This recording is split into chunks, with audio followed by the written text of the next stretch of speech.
안녕하세요. 박대표입니다. 오늘도 지난 영상에서 웹 3.0에 대해서 알려드렸다시피 그 책을 조금 더 알려드리고자 이 영상을 찍게 되었습니다. 우리는 상상할 수조차 없었던 일들이 실현되는 시대를 살고 있습니다. 우리가 네트워크에서 검색할 때 브라우저 창에 열리는 www가 월드와이드 웹의 약자라고 보시면 됩니다. 이 프로토콜과 표준을 만드는 민간 기구는 지금도 전 세계에서 작동하고 있습니다. 인류의 평등한 발전을 위해 자신의 권리를 기꺼이 포기한 이들이 있었기에 우리가 지금 월드와이드 웹을 마음껏 활용할 수 있었던 것입니다. 이것을 마음껏 쓸 수 있었던 이유는 탁월한 기술이 있어도 소프트웨어가 뒷받침되지 않으면 무용지물입니다. 당시 월드와이드 웹은 인터페이스가 상당히 전문적이어서 일반인들이 사용하기에는 매우 어려웠습니다. 월드와이드 웹을 쉽게 쓸 수 있도록 소프트웨어를 만든 사람은 마크 앤드리슨입니다. 웹 브라우저란 가게 안을 둘러보거나 책을 군데군데 펼쳐 읽는다는 뜻으로 브라우저와 웹이 결합된 용어라고 보시면 됩니다. 세계 최초의 상용 웹 브라우저는 넷스케이프입니다. 지금은 인터넷 익스플로러나 구글, 크롬을 많이 써서 모두가 잊었지만 당시 넷스케이프의 출현은 상당히 반향을 이끌고 왔습니다. 넷스케이프는 정보를 바다를 서핑하는 최고의 도구로 승승장구했고요. 이것으로 큰 돈을 벌며 유명해진 앤드리슨은 실리콘밸리의 웹 3.0과 관련해서 가장 크게 투자하는 벤처 캐피털인 앤드리슨 호로위치를 세우고 트위터, 페이스북, 에어비앤비 등 세계적으로 스타트업에 초기 투자하며 IT 업계의 일약 미다스의 손으로 떠오르게 됩니다. 이번에는 포털 탄생을 알아보겠습니다. 포털의 역사에서는 왜, 누가, 어떻게 알아야 합니다. 이것이 웹 3.0의 철학과도 맞물리기 때문입니다. 흔히 포털은 야후와 함께 탄생했다고 말합니다. 야후는 스탠퍼드 대학교 대학생이었던 데이비드 필로와 제로 양이 만들었습니다. 지금도 일본에서는 야후 재팬이 우리의 네이버처럼 강력한 기업으로 인정받고 있습니다. 여기서 잠깐! 야후는 어떻게 하다가 기세가 꺾이게 되었을까요? 인터넷의 확장 속도가 급격히 빨라지면서 야후의 기술로는 기존의 정리 방식을 감당하기 힘들어진 것입니다. 이게 말 그대로 데이터가 너무 쌓였다는 것이지요. 이제는 시스템상으로는 빠르게 검색할 수 있는 기술이 필요했습니다. 이때 탄생한 기업이 구글입니다. 야후를 비롯해 알타비스타, 라이코스 등 당시 여러 기업이 이 경영에 뛰어들었지만 최고의 승리는 구글이 되었습니다. 구글은 꿈을 지구를 복제하는 것으로 이 꿈을 꾸었다고 합니다. 오늘날 전 세계 검색 엔진 시장의 90% 점유하는 구글은 1995년 세르게이 브린과 레리 페이지가 공동 창업했습니다. 스탠퍼드 대학원 동기로 만난 두 사람은 어떻게 하면 방대한 월드와이드 웹의 검색을 더 잘할 수 있을지 연구해서 그 결과를 $100만 팔려고 했지만 사겠다는 사람이 아무도 없었습니다. 그때 구글의 미래를 직감한 적극적으로 나선 초기 투자자가 여러 사람이 있었는데 그 중에 마지막 투자자가 아마존을 창업하신 제프 베이조스입니다.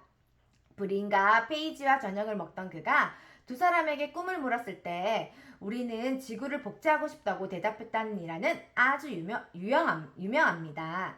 지구와 인류의 사람을 전부 복제해 디지털로 만들어 언제 어디서나 지식이 쉽게 연결되면서 수많은 사람들이 새로운 가치를 창출하도록 만들고 싶다는 뜻이었습니다.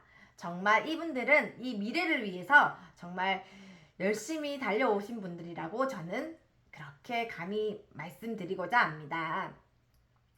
구글의 꿈이 그랬듯 웹 1.0의 핵심은 지식이었습니다. 소수에게 집중되어 있던 지식을 누구나 쉽게 접할 수 있도록 연결하는 것. 흔히 부의 격차는 지식의 격차에서 발생한다고도 합니다. 그래서 당시 웹 1.0에서 몰고 온 돌풍의 지식혁명이라고도 부릅니다.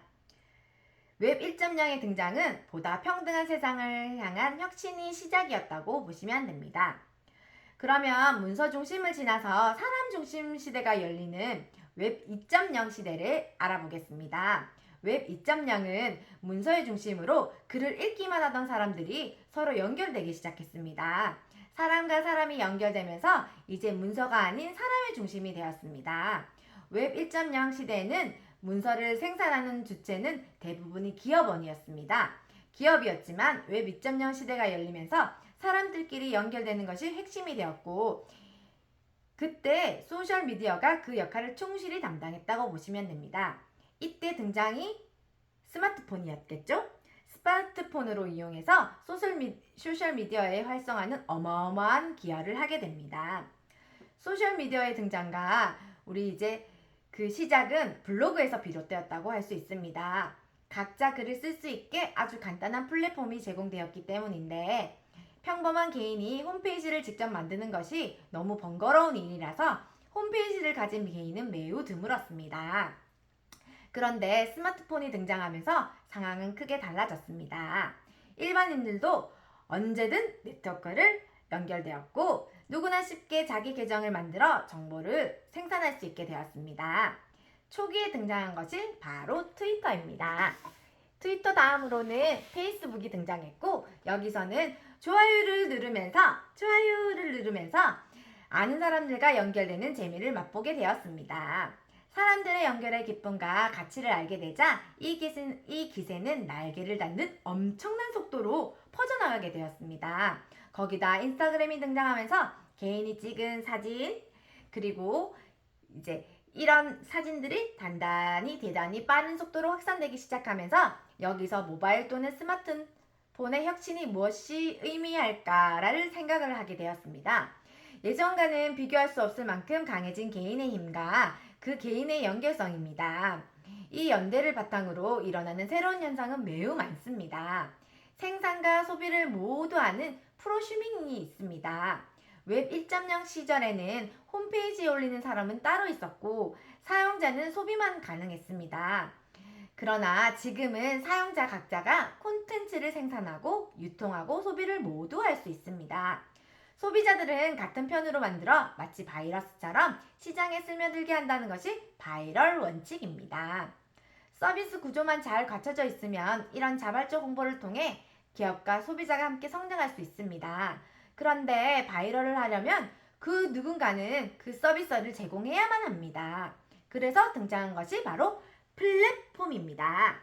플랫폼과 모바일과 스마트 혁신이 합쳐져 전 세계의 비즈니스와 사람들의 라이프 스타일을 완전히 바꾸기 시작했습니다. 이것이 바로 웹 2.0의 정체입니다. 이 웹 2.0의 정체성을 이제 확실히 알게 되었죠. 자, 그럼 이제 모두 평등한 세상을 만들기 위해서 인터넷과 웹이 발전을 했는데 새로운 시도에는 비용과 시간, 경험이 많이 필요합니다. 우리도 인스타그램을 하려면 처음에는 잘 하지 못합니다. 사진을 올리고 댓글을 올리고 서로 팔로우를 하면서 이렇게 팔로우 수를 늘려가는데, 그러려면은 많은 시간과 에너지와 경험이 필요합니다. 지금은 클라우드를 비롯해 많은 서비스가 공용으로 제공되니 공부도 새로운 서비스도 다양한 도전도 쉽고 편리하게 할 수 있습니다. 웹 1.0 시절까지만 해도 본업만 잘하면 충분했습니다. 어른들은 그렇죠? 옛날 어른들은 조금만 자기 일 대기업 다니고 장사 열심히 하고 하면은 그 많은 부를 창출할 수 있었습니다. 그러나 지금은 너나 할 것도 없이 모두가 자신의 취향과 관심사를 퍼뜨리고 연결하고 있습니다. 모든 사람이 모든 일의 주체가 됐다고 할 정도로 많은 것이 달라졌습니다. 이런 변화를 프로세스 측면으로 보면 어떨까요? 정해진 대로 일하는 가장 대표적인 것이 제조업계입니다. 그런데 요즘은 제조업계도 모두가 유통과 홍보를 합니다. 덕분에 소비자와 접근하는 모든 방법을 시도할 수 있게 되었습니다. 예전에는 매장에 진열해주지 않으면 판매할 수가 없어서 매장 영업이 필수였지만 지금은 장소뿐만 아니라 고객의 쇼핑 시간도 달라졌습니다. 고객들이 채널에 접속하는 시간이 매장 운영 시간이기 때문에 영업시간은 예전만큼 의미가 없어졌습니다. 또 다른 변화도 있습니다. 옛날에는 한 번 거래하면 끝이었지만 지금은 아닙니다. 예전에 삼성전자에서 옴니아라는 스마트폰을 출시한 적이 있습니다. 애플의 아이폰이 한국에 발매한 뒤였습니다. 당시 옴니아의 기능은 아이폰과 비교하면 형편없었는데도 100만 대나, 무려 100만 대나 넘게 팔렸습니다. 광고의 홍보가 잘 되었고 영업과 마케팅 담당자가 헌신한 결과였습니다. 그런데 놀라운 뒤끝이 있었습니다. 소셜미디어 시대가 열리면서 소비자들이 옴니아 안티카페를 만든 것입니다. 기능에 불만을 가진 소비자들이 이른바 100만 안티로 돌아서면서 결국 옴니아는 사라지게 되었습니다. 그 후에 만들어진 것이 삼성의 갤럭시 폰입니다. 제 폰이기도 하고요. 이제 세상의 모든 거래는 한 방향으로 일어나지 않고 사람과 사람이 서로 연결되어 상호작용한다는 뜻입니다. 과거는 홍보로 일방적으로 메시지를 전달하는 방식이었다면 지금은 반드시 모니터링을 하면서 소비자의 의견을 듣고 댓글도 성실히 달아야 합니다. 그만큼 내가 할 일이 많아졌다는 뜻입니다. 이렇게 메시지를 주고받음으로써 기업과 소비자와 함께 성장하는 변화가 점점 빠르게 일어나고 있습니다. 이제는 정말 우리가 살고 있는 이 시대는 개인의 역량이 정말 커진 것 같습니다. 그렇기 때문에 우리가 조금 더 공부하고 관심을 가지고 여기에 미래를 위해서 나아갈 수 있도록 노력해야겠습니다. 제가 준비한 것은 여기까지입니다. 저희 영상을 시청해주신 여러분들 구독과 좋아요를 눌러주시면 복 받으실 겁니다. 감사합니다.